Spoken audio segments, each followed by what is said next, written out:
So the real question is now, what does this mean for the AFC West and the Raiders? According to the odds makers, the Raiders are now dropped to a plus 1,000 to win the AFC West, 4th out of 4. And that AFC West is it clearly the best division in football? Top to bottom, clearly the best division in football. It's potentially. I mean, just look at the quarterbacks, right? Patrick Mahomes, Super Bowl MVP, 4-time Pro Bowler, NFL MVP. Justin Herbert, Pro Bowler, NFL Offensive Rookie of the Year. Russell Wilson, Super Bowl champ, 9-time Pro Bowler. And Derek Carr, who's the schlub of the 4, is still a 3-time Pro Bowler. And Brett has every passing record with the Raiders. Like look, that is a division that's going to suck to get out of. Name me another division that has 4 established starting quarterbacks. Let's just stop there. Yeah. Just find me another one of that. Now, if you find another one that there's 4 established starting quarterbacks, okay. Now you have they have 2 Super Bowl champions. 18 Pro Bowls between the 4 of them. Pro Bowls. And one of them's a second-year player. Dude, it's crazy. That's rookie nuts, of the right? year. We have rookie of the year. We have 4 Super Bowl appearances, 2 Super Bowl wins, a Super Bowl MVP, rookie offensive rookie of the year. Mm-hmm. Like, dude, this is a crazy division now. So this is the silver lining, because I was with you. The second I heard this news, like I saw it on Twitter, I just thought, shit. Our second to worst nightmares come through, right? The worst was Aaron Rodgers would go to Denver. And then we get the news in the morning that he's not. He's staying in Green Bay. Like, oh, dodge that bullet.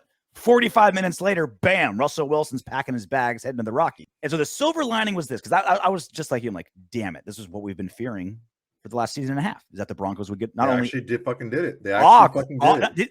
We were worried they would get a quarterback. They got one of the quarterback. This is the silver lining. And take this journey with me. All right. Walk me through it. For the Seahawks to trade Russell Wilson, because like we said, like you don't trade franchise quarterbacks. It never, ever happens. It's literally a once ever for something like this to happen, right? And the reason why it never happens is because that's how GMs and coaches lose their jobs. Like, and it's so valuable. Never been more valuable now than to have a franchise quarterback. They can fix so many warts, right? You can't. We've seen it's super rare for you to get over those humps without someone under center that really knows what they're doing, right? So they trade him for 2 and only 2 reasons. There's only 2 reasons why they would trade Russell Wilson. Either 1, the relationship got so toxic and so bad that they had to get rid of him. That the fighting with Pete Carroll was so bad, the animosity going on was so bad, the chemistry in the locker room was so bad, and we've seen kind of simmerings of it, right? Little tidbits, little morsels of info that, hey, maybe things aren't going great over there, and they're like, screw it, let's get as much as we can, we got to move on. Or 2, they think that Russell Wilson shot. They think that Russell Wilson, the injury last year, there was more to it. Maybe he's slowing down. Like we said, 33 for an NFL quarterback in 2022, still plenty of prime years left. He does play a more aggressive style than Carr or Brady or Rodgers, right? Runs a lot more. Potentially, he could be more beaten up than we're let up to be. So those are really the only 2 reasons that you would move on from a 9-time Pro Bowler with who on paper has good years left. Also, you have to take a look at something too, is he's also a smaller quarterback. And you can say, oh, you look at Drew Brees. Well, you guys forget something. Drew Brees went to the Saints because he had a potentially career-ending injury and nobody wanted to touch him. Yeah. And that's why he went to the Saints, and miraculously he turned his career around and was able to continue to play. But nobody wanted to touch him because of the injury that he had, because he was a smaller quarterback and he got injured. Yeah. So there's a lot of that involved. I mean, it's possible that Russell Wilson is saying, look, I've been a part of this. I know what this situation needs to look like for us to be successful because I've been a part of it. Yeah. We don't have that here now, and we're not getting close because we have too many holes. And I don't see the decisions that we're making getting us closer.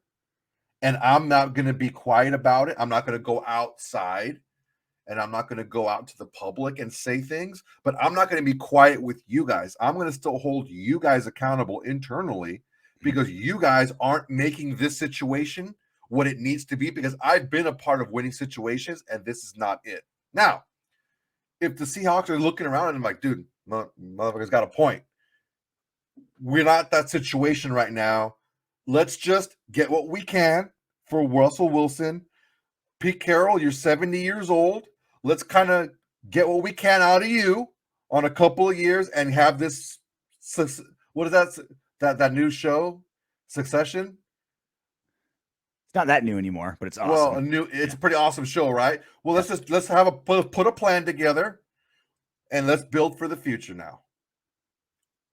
And that could also be a possibility too. I don't want to. It doesn't necessarily have to be painting Russell Wilson as the bad guy, because he could very well be right. Pete Carroll could be like a very happy version of Logan Roy. Very kind possible. of vibe out of him, just like a happier version of him, you know. Because honestly, look, Russell Wilson could be bitching, but he could be right. But like, there's gonna have to be something really bad brewing in Seattle for that to happen. Like, think about it.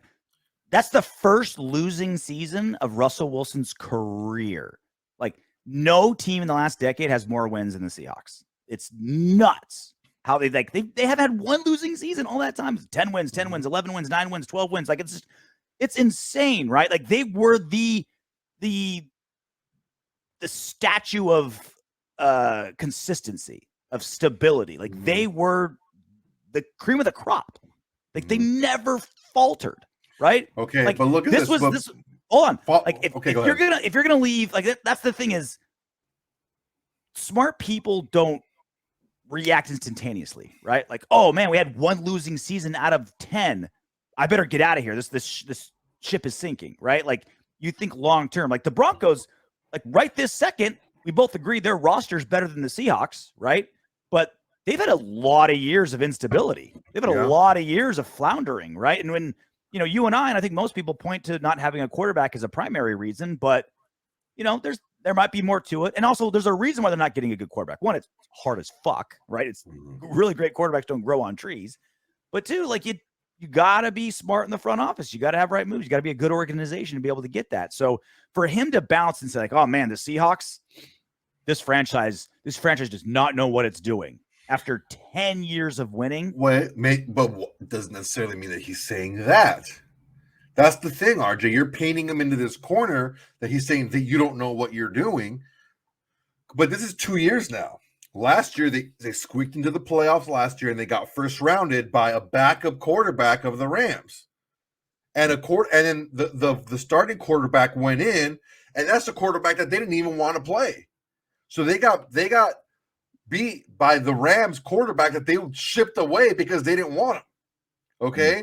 So that could have been brewing last year. Like, hey, dude, I dragged this team and there was problems with this team last year. And I dragged this team to the playoffs and we were one and done.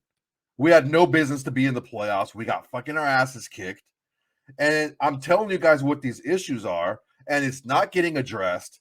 And I had problems with the way this team was constructed last year and what was going on. I'm voicing my opinions. I'm not going out to the media about it. I'm telling you guys, I'm still being a soldier on the field. I'm bringing us to the playoff, but look what's happening on the field.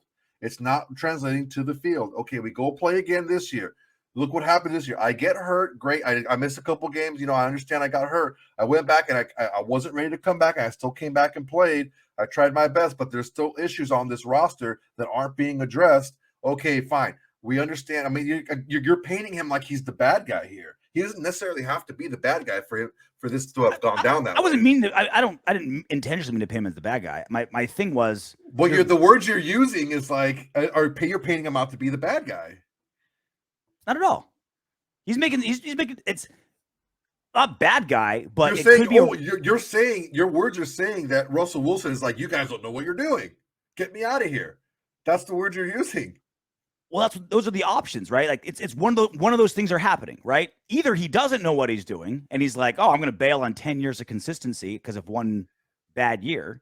And it wasn't even that bad. Like, they swept Niners in the NFC. You can sneak into the playoffs with a losing record, right? Like, but what if it's a couple of years of him telling the team, hey guys, we're not addressing these issues on this team. And although we're still getting by, these issues are still cropping up and they're becoming bigger issues. And then these issues finally came to a head this year. And now they're too glaring to fix with a couple of moves here and there. And the team's realizing, like, yeah, this is something that we need to move on from, because these issues that we have, we can't just patch up. Like in the NFL, the window opens and the window closes just as fast. And if the window closed on them and they can't fix it because they see, like, they have 3 good teams in the division now too. It all depends. They have three better teams in the AFC. What I'm saying. Like, he's going to a tougher division, so it's like that's my better point. Team. Is you're giving the benefit of the doubt to him, right? The benefit of the doubt may be him. The benefit of the doubt may be Seattle, who sees, like, man, Russell is kind of a pain in the ass and he's losing it. Let's move. Let's literally do something that's never happened before in the NFL and move on from a 9-time Pro Bowl quarterback. Yeah, both are possible. Prominent, right? And that's my point. One thing we can't argue against is Seattle's roster has progressively gotten worse over the years. Sure. Yeah, they made some bad roster decisions. That's one thing we can't argue against. Bad roster decisions, for sure. That's the Adams trade, that was terrible. Mm-hmm. So that's one thing we can't argue against is their roster has gotten worse. So, I mean, is that the only factor? No, but I mean, that's one of them.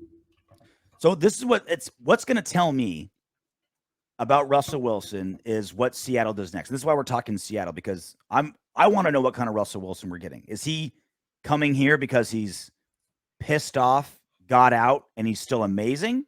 I hope not. Or is he gone because Seattle, who knows him better than anyone else, says, he's starting to fall apart. It's time to move on. Let's sell high and let's bounce. That's what we're hoping for, right? So this is what it tells me. If the Seattle Seahawks tomorrow or next week or whatever go grab another quarterback, they've had a plan this whole time. They're like, okay, we've been planning this out for months. We're going to move on from Russ. We're going to get all these picks and we're going to go grab whoever, right? That's going to tell me, okay, the Seahawks planned this. They were ready. And this is part of the progression. They've moved on. Yeah. If they flounder around and go with Drew Lock or, I don't know, maybe Tyrod Taylor, maybe, or like just kind of like a stopgap, just some random that off the street that they can get. They're caught with their pants down. Then exactly. That they were caught with their pants and like, shit, we have to move on from Russ. He wants out of here. He's not, we got to bounce. So I'm hoping that Seattle does great, right? Gets a great quarterback, picks up somebody. They were ready to go. They had this all planned out, because doesn't guarantee that Russ is shot, but that would tell me that Seattle wasn't caught with their pants down. This was a move that that losing Russell Wilson was part of a larger plan, not just, throwing a Band-Aid on a wound that they didn't expect. Yeah.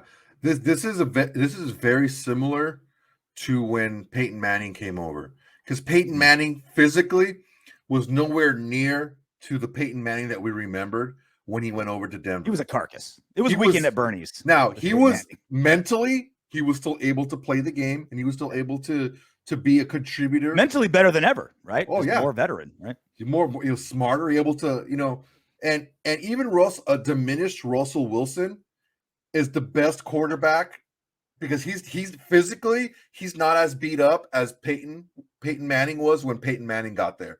So as far as the physical tools and abilities, he's the best quarterback they've had since John Elway. So, Drew Lock had some pretty good. I'm just get kidding. the fuck out. I couldn't even say it with a straight face. I'm like, what? Dude, I tried. I couldn't get 4 words out. I couldn't get 4 words out.